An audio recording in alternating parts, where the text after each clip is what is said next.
di sini nanti cewek Gimana Pak kabarnya Pak? Alhamdulillah baik. Cuma ada sampai juga ini saya kegiatan maraton. Mungkin Pak ini sesuai dengan kesepakatan laki-laki kan Pak, saya menurut Bapak hari ini kita ingin mewawancari Pak Masuki untuk menggali informasi tentang pengambilan keputusan berdasarkan nilai-nilai kebajikan universal menggerakkan. Dan ini terima kasih sekali Bapak sudah meluangkan waktunya, mungkin setelah kesibukannya masih membantu kami untuk mengajarkan tugas di modul 3 dari Satwa Demokrasi Kontekstual. Nah, ini Pak, kami dari modul 3 ingin menanyakan beberapa pertanyaan yang tujuannya jelas Pak, untuk menggali informasi tentang penanganan masalah ketika di sekolah Bapak ketika Bapak menghadapi kejadian namun sebelumnya mau Bapak memperkenalkan terlebih dulu. Terima kasih ya. Ya, nama saya Muhammad Masudi Ahmad, kepala SMP 1. Terus alamat itu bukan Bapak. Kayaknya itu saja cukup ya. Cuma tadi kaitannya dengan pertanyaan-pertanyaan kok nggak bisa ya. Ya insya Allah. Ini Pak, kami mulai dari pertanyaan pertama. Bagaimana Bapak mengidentifikasi masalah-masalah yang Bapak temui sebagai kepala sekolah yang berkaitan dengan dilema etika dan juga menolak? Dilema etika seperti Dilema etika itu adalah masalah-masalah yang berkaitan dengan pengambilan keputusan sebagai kepala sekolah ketika harus menemukan keadaan yang sama-sama benar tapi sebelum mengambil keputusan. Terus misalnya berarti ya sama-sama bertentangan dan semuanya benar. tapi harus salah satu diambil memang itu jadi seorang pemimpin itu kan harus memahami karakter semua yang dipimpin. Padahal di sini juga bukan punya orang maka dengan dengan karakter yang 50%. Nah, terkait dengan persoalan-persoalan itu yang pertama yang harus kita lakukan pertama mendekatkan saya dengan yang dipimpin oleh berarti di sini ada guru, ada guru. Saya berusaha untuk mendekatkan saya antara saya dengan Bapak Ibu guru itu tidak ada gap lah ya, sehingga nanti apa yang dipikirkan guru dan lain sebagainya mungkin akan gampang untuk kita selesaikan. Nah, ini yang pertama langkah saya itu harapan saya kepentingan yang disampaikan Bapak Ibu guru dan lain sebagainya nanti tidak terlalu mengalami kemandegan karena secara hubungan personal sudah nyaman. Ini yang saya lakukan itu. Jadi kalau di sini kepala sekolah dengan guru itu insya Allah tidak ada yang sifatnya apa ya merasa mengawali kepala sekolah. Ini yang saya bangun itu. Jadi bagaimana saya membangun komunikasi yang nyaman dulu kepada Bapak Ibu atau TU bahkan dengan siswa apalagi siswa sekarang juga. Itu yang pertama itu. Setelah itu ketika ada kasus-kasus yang itu kita memang yang mengambil prioritas mana yang nanti akan kita prioritaskan yang lebih penting, yang ketika ada risikonya tidak terlalu banyak itu. Jadi pengambilan keputusan itu melihat prioritas mana yang prioritas itu bermanfaat lebih banyak dan risikonya lebih sedikit. Kalau misalkan saya harus mengambil sebuah pengambilan keputusan, risiko lebih sedikit tapi manfaatnya lebih banyak karena dilema etika etika ini kan dua hal yang sama, tapi saya harus mengambil salah satu kan ya gitu. Ini yang disebutkan seperti itu Mbak.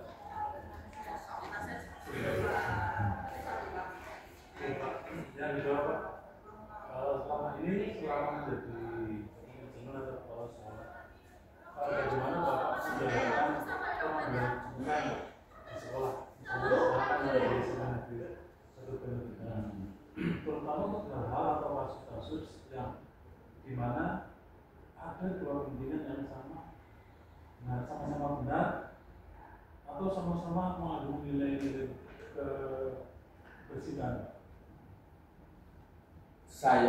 Yang saya lakukan itu memang tadi selain saya mencoba untuk dekat dengan guru dan teman-teman, yang saya melakukan ketika mengambil keputusan sebelumnya kita sering diskusi.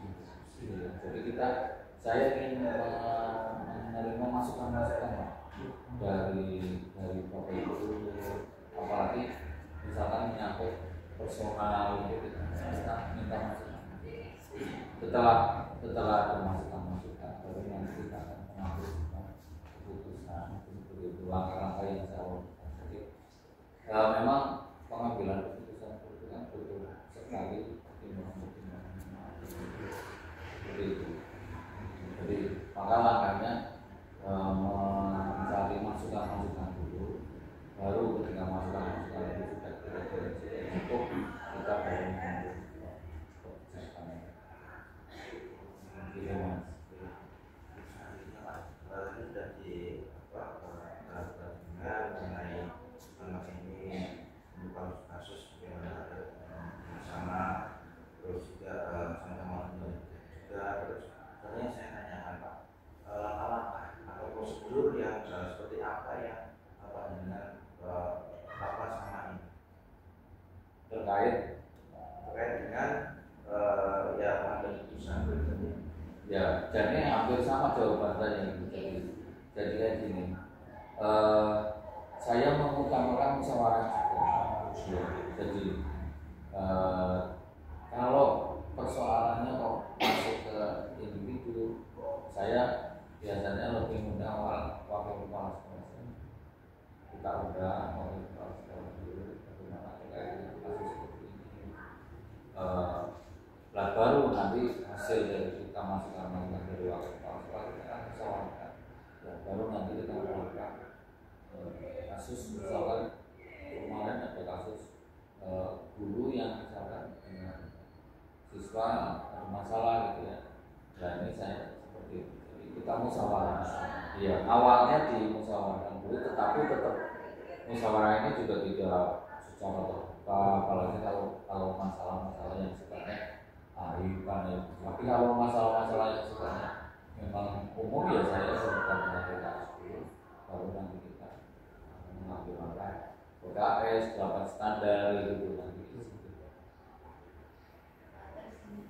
Tadi dari mengidentifikasikan masalah, Bapak lebih mendekatkan ya pasien-pasien di sekolah dengan guru, kepala sekolah ataupun kemudian dengan mendekatkan dengan keputusan, Bapak lebih mengkomunikasikan dengan diskusi, kemudian memprioritaskan.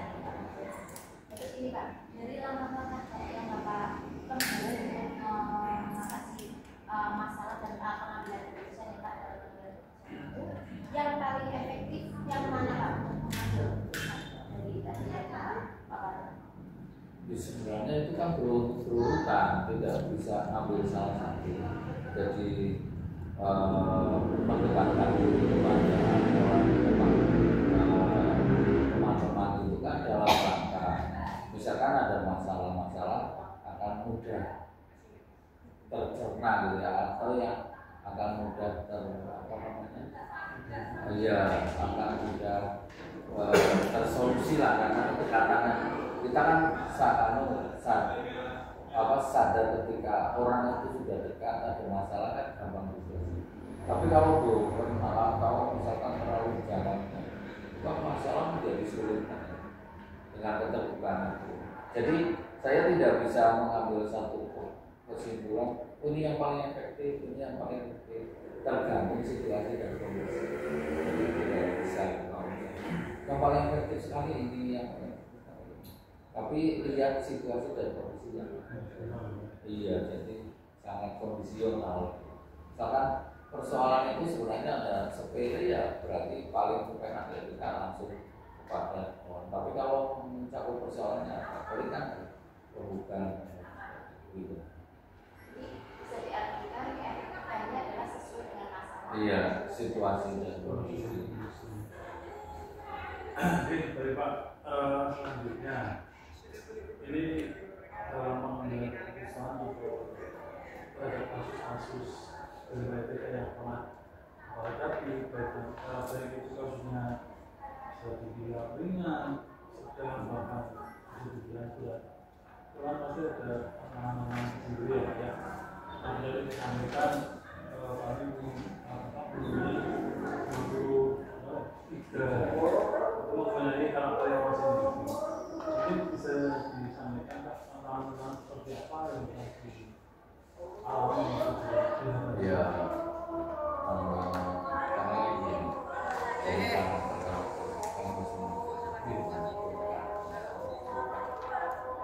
yang kadang dari orang kan ada yang khusus tidak mau bagaimana tantangannya itu berat dan ada kasus ada masalah, tapi yang punya masalah itu sendiri tidak mau terbuka sehingga kadang-kadang menjadi sulit.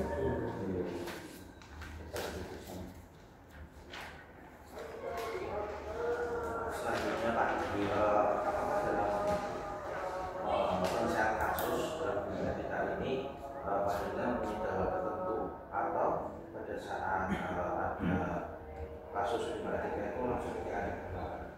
Ya lihat, jadi misalnya ada persoalan, ketika persoalan itu bisa segera teratasi ya diatasi pada saat itu. Tapi ketika ini kok menjadi susah ya, berarti butuh persiapan ya berarti kita mengambil kesimpulannya, berarti menentukan waktu gitu. Jadi memang kayak gitu ya di mana-mana kegiatan sekolah itu kan kadang tidak semuanya bisa dijadwalkan, tapi bisa ada agenda yang sudah bisa dilaksanakan gitu. Ya karena apalagi di sini kan masalahnya dilema ya, dilema etika ini kan bisa jadi dijadwalkan. Malah sering-seringnya ya tidak dijadwalkan. Walaupun pada perencanaan berikutnya mungkin mengatasinya harus dijadwalkan besok lagi, besok lagi. Ini kok ramu-ramu nih. Sebentar Pak. Iya, Ya, ini Pak tadi kan ceritakan bagaimana Anda sampai memaparkan visi dan berbagai macam. Nah, saya ingin tahu Pak, setiap kali menghadapi sebuah dilema akan tidak sih Pak seseorang yang atau hal yang membuat Mas itu selalu berhasil dalam mengambil keputusan seperti itu? Ya karena saya kan tadi ya dari awal kita berbicaranya sudah melibatkan orang lain, terus apa namanya melibatkan orang dan mengkomunikasikannya dengan orang lain begitu nyaman gitu kan. Jadi ya pasti ada gitu. Ya pasti ada, cuma siapa orangnya kan lah di sini tergantung pada masalahnya siapa yang terlibat gitu. Kan saya boleh dikatakan dengan teman-teman itu betul-betul tidak ada jarak gitu ya. Ya mungkin ada kelemahannya ya ketika menjadi syarat, tetapi pada ranah-ranah kasus seperti itu malah lebih enak gitu. Karena teman-teman TU sendiri ketika komunikasi dengan saya juga tidak pernah merasa ribut, catur. Mungkin panjenengan akan merasa kaget ketika mau kepala sekolah kok mulai ini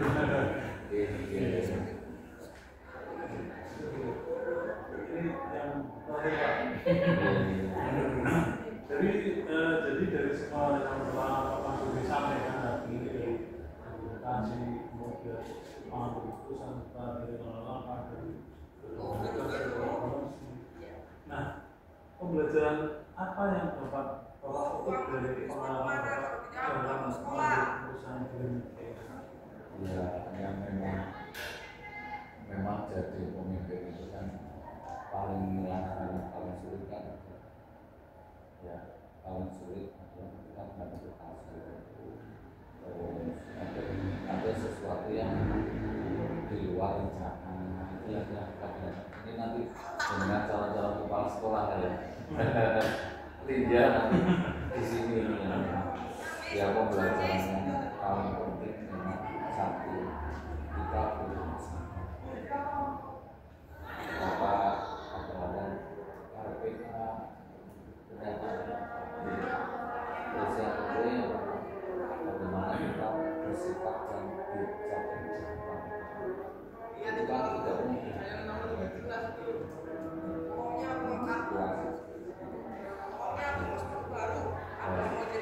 Jadi kesabaran sangat penting. Nah, pada akhirnya mengulang hati. Ya kadang kan coba emosi yang saya ambil ya, jadi begitu pembelajaran sabar, pembelajaran bagaimana menjadi manusia, dan pada akhirnya kembali lagi bagaimana sing bekal kepala sekolah yang paling kecerdasan itu sih lah, dari kecerdasan nasionalnya. Tapi justru kayak gitu banyak orang cerdas tapi sebenarnya orang sangat juga orang prajurit, hal-hal yang sebenarnya harus masuk ke kita. Saya sih juga tidak tahu lah apa yang saya lakukan ini di ranah teman-teman itu betul-betul baik. Jadi saya juga tidak tahu, kan tidak ada pernah evaluasi kepala sekolah seperti itu. Tapi jangan calon-calon kepala sekolah yang ya, saya doakan ya kegiatan belajar ilmunya Pak. Ilmu bisa dipelajari lain ini salah satunya. Oke. Ya, saya bisanya begitu. Ya, orang bisa yang diharapkan bukan nanti tidak sesuai yang diharapkan. Buta kok, Mas Budi dari kepala sih sebulannya diwawancara itu kayak Terima kasih Pak. Kita bisa memakai waktunya di sela kegiatan masyarakat maka tidak rapat di pagi yang waktu sangat mengganggu dengan terima kasih sekali tempatnya alhamdulillah sudah selesai untuk pertanyaan ini kami tanyakan. Terima kasih sekali pengalaman sharing pengalaman tadi menambah pengetahuan menambah kami biar lebih lagi. Terima kasih masukannya. Semoga sehat selalu dan sukses selalu. Mohon maaf juga salah satu perbuatan di pagi. Assalamualaikum warahmatullahi wabarakatuh. Saya kan kayak gini, ya. Betapa telepon. Nah ini kan dua orang ini sudah kesini.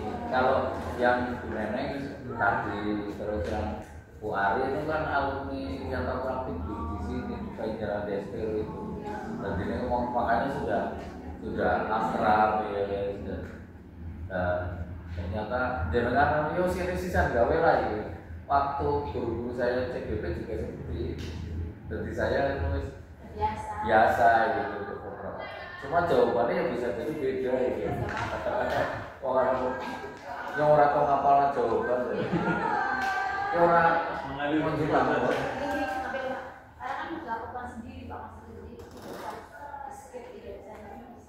Iya. Ya nanti itu diedit lah.